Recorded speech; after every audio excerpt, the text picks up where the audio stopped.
Okay, let's dive right into this. Picture millions of rare books being fed straight into an industrial wood chipper. Welcome to today's Explainer, where we're uncovering a, quite frankly, shocking phenomenon happening right now at the intersection of traditional publishing and cutting-edge tech. You know, when we think of artificial intelligence, we usually picture the digital stuff, right? Code, servers, algorithms. But today, we're looking squarely at a very physical, very hidden cost of AI datasets. Why on earth are some of the world's most advanced AI companies systematically destroying physical books? It's a massive, industrial-scale operation, and it's flying almost entirely under the radar. So let's look at the evidence and figure out exactly what's going on here. Now, what's really interesting here is the sheer scale and secrecy of it all. Just take a look at this leaked internal document. This comes from Anthropic, which is a major AI lab known for their model, Claude. The document outlines something they call Project Penma, and it literally says, right there in black and white, that this is their effort to destructively scan all the books in the world. It even explicitly tells employees to use a soft code name to keep things quiet, instructing them that this project should absolutely not be discussed in public areas or shared with anyone outside the company. So yeah, this isn't some accident or a rogue side project. It is a highly coordinated, highly confidential corporate effort to gobble up physical data. Which brings us to Section 1, the new book burning. To wrap our heads around the mechanics of this operation, we really need to look at the work of commentator and author Daniel Greene, who's been heavily investigating this corporate practice. According to Greene, if you want to know what Project Penma actually looks like out in the real world, you have to understand destructive scanning. And listen, this is definitely not the careful, white-glove archival process you'd see at a museum. Destructive scanning is exactly what it sounds like. It's this visceral, industrial process where they literally slice the binding right off a book so the loose pages can be rapidly fed into a high-speed scanner. Once the scan is done, the original physical copy is completely ruined and pulped. And the wildest part is that they aren't just shredding common, everyday paperbacks. They're actively targeting rare, out-of-print texts, meaning they could theoretically be destroying some of the very last physical copies of certain books on Earth. And the market? It's already feeling the shockwaves. Independent booksellers are seeing typical rare book orders absolutely skyrocket. We're talking a jump from maybe 20 to 40 a week, straight up into the hundreds. One small bookseller actually opened up about their really mixed feelings on this unprecedented demand. On one hand, sure, it's great financially. It clears out old, overseas, and foreign language inventory that would normally just gather dust on a shelf. But on the flip side, they express some serious discomfort with where these books end up. They specifically stated they really don't like that uncommon books are being permanently pulled from circulation just to be destroyed. So that leads us perfectly into Section 2. Why shred millions of books? Seriously, why would a cutting-edge, digital-first AI lab need to physically obliterate mountains of paper? Well, it all comes down to pure, brutal efficiency in the AI data arms race. Here's how it works. Step 1, they bulk buy these rare or out-of-print books. Step 2, they slice off the bindings. Step 3, high-speed scan the loose pages. And Step 4, pulp the remains. The absolute key here is Step 2, destroying the binding. It's all about speed. AI models need a truly gargantuan amount of high-quality text data to learn how to generate human-like responses. Manually turning pages to scan an intact book? Way too slow. By chopping off the spine, those pages can just fly through industrial scanners at lightning speed. To these AI labs, the physical book is essentially just a temporary container for the data they desperately need, and breaking the container is just the fastest way to get the goods. But here is where a major societal concern pops up: the knowledge paywall. Think about your local public library for a second.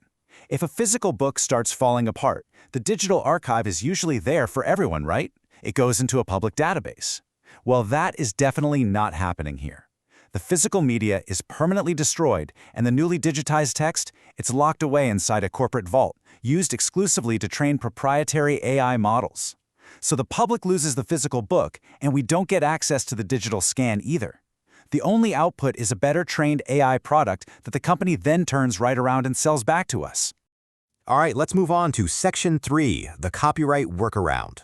So, the crucial point here is the legal and financial motivation driving this sudden wave of physical destruction. Previously, AI companies leaned heavily on digital scraping, which basically means taking digital text straight off the internet without asking. But, as you might guess, that led to massive legal trouble. Companies, including Anthropic, were sued by authors for stealing intellectual property to train their models. And they've actually lost lawsuits, resulting in huge payouts to creators. Because that digital theft became a massive legal liability, they pivoted to physical bulk buying. By buying a physical book, scanning it, and destroying it, they're exploiting what they perceive to be a legal loophole. Technically, yes, a physical book sale occurred. But at the end of the day, the result for the original creator is exactly the same as digital scraping. Their intellectual property gets sucked into an AI at an industrial scale, and the author gets absolutely zero credit and zero share of the profits. And get this, it's not just the AI labs doing this in secret. Entire supply chains have popped up overnight to serve this new demand. There's a massive role being played by middlemen. Organizations and giant book databases like ISBN-D, for example, have been cited as being fully complicit in this practice, actively offering bulk book sales directly to these AI companies. So, while the original authors remain totally unpaid for their work being used to train AI, these middlemen are swooping in and making a profit by facilitating the transfer of massive quantities of books directly to the shredder.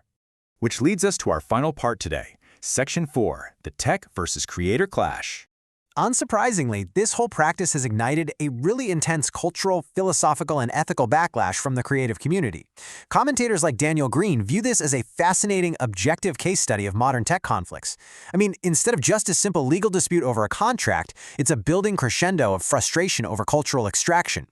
Critics are expressing profound anger that tech companies are quite literally shredding what could be the last remaining physical copies of rare human knowledge, effectively locking our shared human history behind corporate paywalls. And compounding all of this is the environmental toll. The massive data centers required to process all this scanned information are putting a huge strain on water and air. Ultimately, there's a deep philosophical objection tying this all together. Critics are arguing that these AI products are basically replacing genuine human effort with addictive dopamine machines, actively discouraging human critical thinking and creativity, all while hoarding the very raw materials that fueled it in the first place. And there is a really deep irony here that the creative community is quick to point out. We constantly hear prominent tech leaders and billionaires cite classic science fiction as their biggest inspiration. Yet, critics argue that their actions, extracting cultural resources and hoarding them for profit at the expense of the public, well, they align a lot more closely with the villains of those very stories. It's honestly a bit darkly humorous to see tech leaders envision themselves as the heroes of Frank Herbert's classic novel Dune, while completely ignoring that the actual text heavily critiques the exact kind of monopolistic resource-hoarding behavior they're currently exhibiting. It's a pretty staggering cultural disconnect. The industry seems to have completely missed the moral warnings of the literature they are actively shredding to train their machines. Which leaves us with this final, very provocative question to consider. Is sacrificing our physical cultural history the necessary price for our digital future? We've seen today how the drive for better, faster AI datasets has spawned this hidden industrial-scale pipeline, where rare books are bought, stripped, scanned, and pulped, all to feed a technology operating totally behind closed doors. It's this messy, complex clash between copyright law, technological ambition, and the actual preservation of human knowledge. It definitely makes you look at the book sitting on your shelf a little differently, doesn't it? Thank you for joining me for this explainer, and I highly encourage you to keep questioning the invisible processes that power the tech we use every single day.